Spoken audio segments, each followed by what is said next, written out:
Do you ever feel like you just don't have time to get everything done? My friends and colleagues often ask me how I find time to do it all. How do I manage 3 part-time jobs, practice dancing till midnight almost every single day, and at the same time getting dinners in my university? Even though I've graduated and have a full-time job, how do I manage to still work in a part-time job and practice dancing almost every day? I never thought of myself as a time management expert until friends and colleagues asked me how do I actually do that. In this video, I'm going to share with you the tips that I've been using in my life, and these are the tips that I've been almost using and improving for 8 years. So I think these tips are gonna help you as well. Find your non-negotiable. Before we jump into any actionable tips, I want you to know about what is your non-negotiable. What are the things that truly matter to you? Obviously, we can't truly have time on every single thing on earth, but we can have time for everything that truly matters to us. When we say we don't have time for something, that something is usually meaningful, important to you. I don't have time for my family, which means my family is important to me and I would like to spend time with them because they are truly matter to you, so you would like to spend time with them. I don't have time for my side hustle. Maybe building a side hustle is very important to you. The meaning behind the side hustle is very important to you.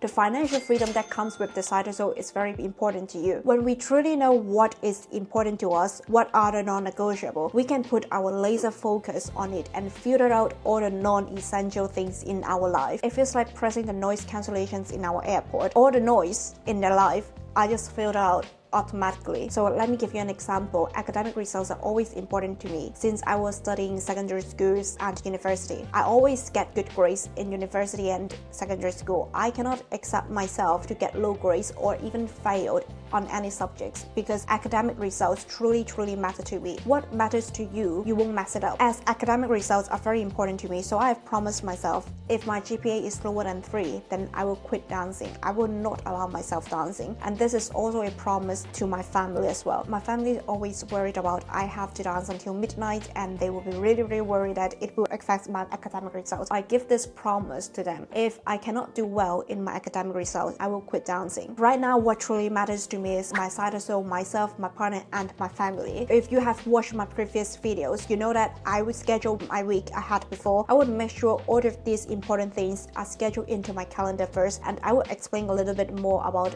priorities, about fixed routines in a later point. But yeah, I would put all of these important things in my calendar before I put any things that are not quite essential right now in my life. For example, entertainment, watching Netflix. Pause this video if you need to. Jot down 3 things that is truly matter to you in your life right now, or even just comment down below and let me know about that. So many people have jobs that left them feel very exhausted with no time for other things in life. Imagine having a job that gives you space to do the things that truly matter to you. This is why I came up with this name, be the little boss of your job, and this is what my mother has always described me. I am the boss of my job because I can do whatever I want whenever I want. It doesn't mean that I don't finish the task that I have at work. It just means that I have huge flexibility and high autonomy. As long as I finish my task, then I will be fine. I come up with this tip because I've been working for a lot of jobs. I worked for sales assistant, waitress, university department assistant, dance studio receptionist, tutor. So in the later year of my university, when I was year 3 and year 4, and even when I was working in a full-time job when I was back in Hong Kong, I also kept my part-time job working as a local brand sales and dance studio receptionist. Having a part-time job do not sacrifice my time, do not cause me have less time to do things that is truly matter to me. In fact, and on the contrary, it gives me so much time for me to do the things that truly matters to me. I get my personal things done much more quickly and more efficiently when I was working at the part-time job. So here's the trick. I always have job that's work for me. Like I mentioned, I was a sales assistant of a local brand skincare shop when I was in Hong Kong. They have few branch and each shops only need 1 sales assistant, which means I don't have anyone monitor me, supervise me when I have to work. And it is a local brand, so the shop is not in a popular place as well. It's not a place that's full of tourists or full of people. Most people come into the shop because they know this shop through online. There's not a lot of people walking into the shop when they pass by. So I think at maximum every single day when I have to go to the work, I just need to serve 10 to 30 people in the shop. And because technically I'm at work, I cannot just put on my headphones and watch Netflix, watch YouTube, etc. Because sometimes there may be customer coming in, so I have to be alert and be cautious about that. Therefore, when I don't have customer at all, and when I don't have anything to do, I don't have to serve any customers, I will just work on my essay, do my work, and also do some research for my university paper at the time, or read some books. And then when I was working for a dance receptionist, bear in mind on that is, I keep having these 2 part-time jobs when I was working in a full-time job. I'm not sure, have you been to a dance studio before? The duty of the dance receptionist is you have to take attendance 15 minutes before the class starts. So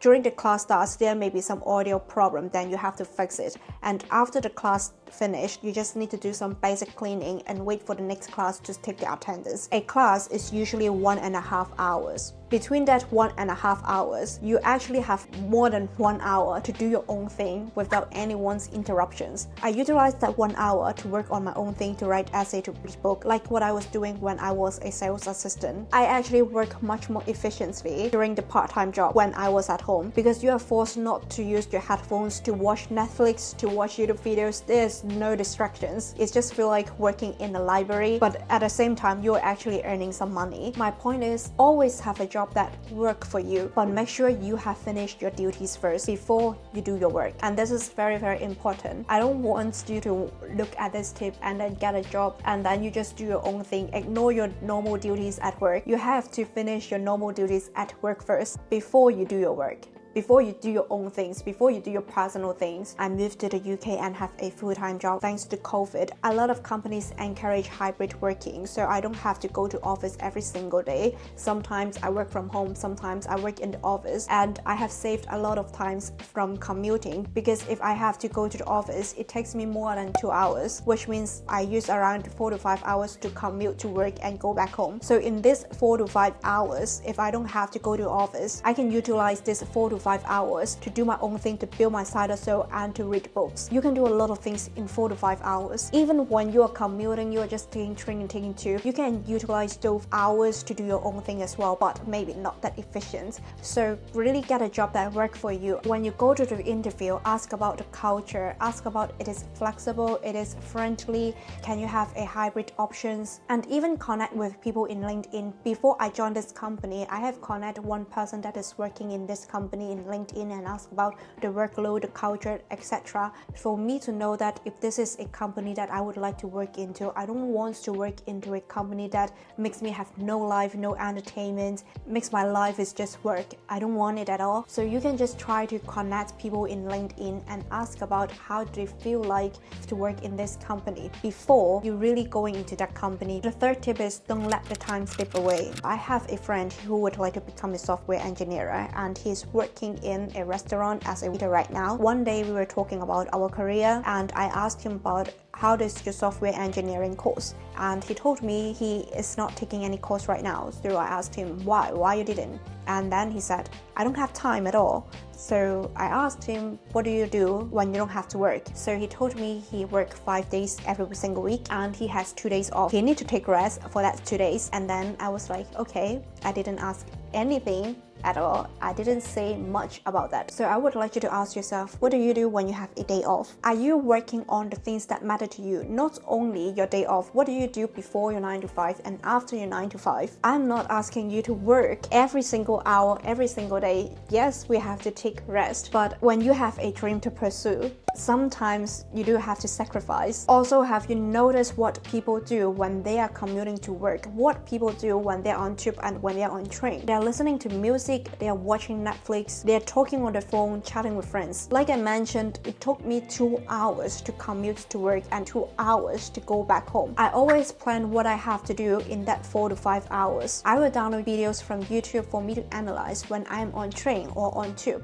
I always bring a book with me. You can ask yourself what you can do when you commute that will work towards your goals. You actually have much more time than you thought. When I'm waiting for food to get warm up, when I'm queuing for something in shops, apps. I will use the time to write my scripts. You don't need to have a huge block of free time. Look at your routine when you commute, when you prepare for meal, when you're in line waiting for something. You can actually do something that is working towards your dream, working towards what matters to you. The fourth is prioritize big wins. I have mentioned this in a few of my videos. Work on what matters the most, but not harder. We have already filtered the non-negotiable, what truly matters to us in life, but within this category, we have a lot of approach into what truly matters to us. For example, academic results is truly matter to me, and I've got different approach to studying. Instead of passively just highlighting and rereading my textbook, my notes, I can try active learning, like answering quizzes, thinking about questions and answering myself. It is more efficient when compared to passively learning, and this has been supported by a lot of research. You can have a lot of approach towards one thing. What I would suggest is experiment with different strategies, see what works for you and just work on that. I'm not sure, have you heard of 80-20 rules? 20% of the things that you're doing every single day in life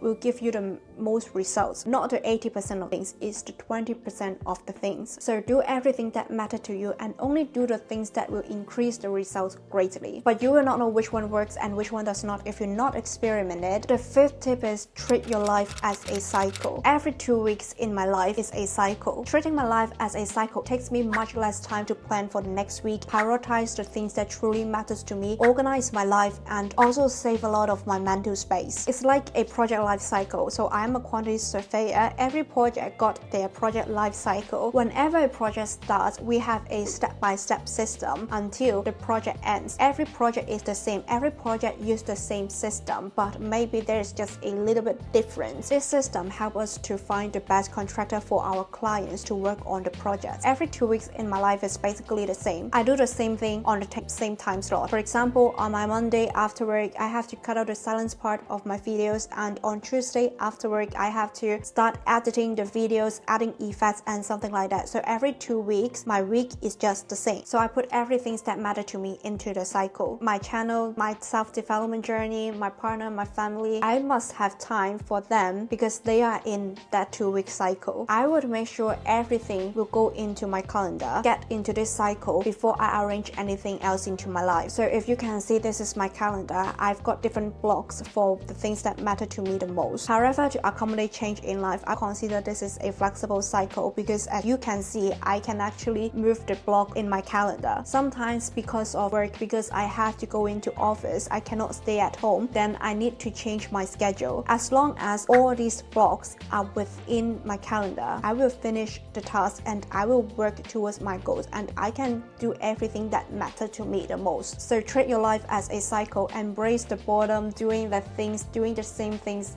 every few weeks or every single week. Having this kind of calendar will help you make sure you do everything that is matter to you the most. And that's the end of this video, and I will see you in the next video. Bye!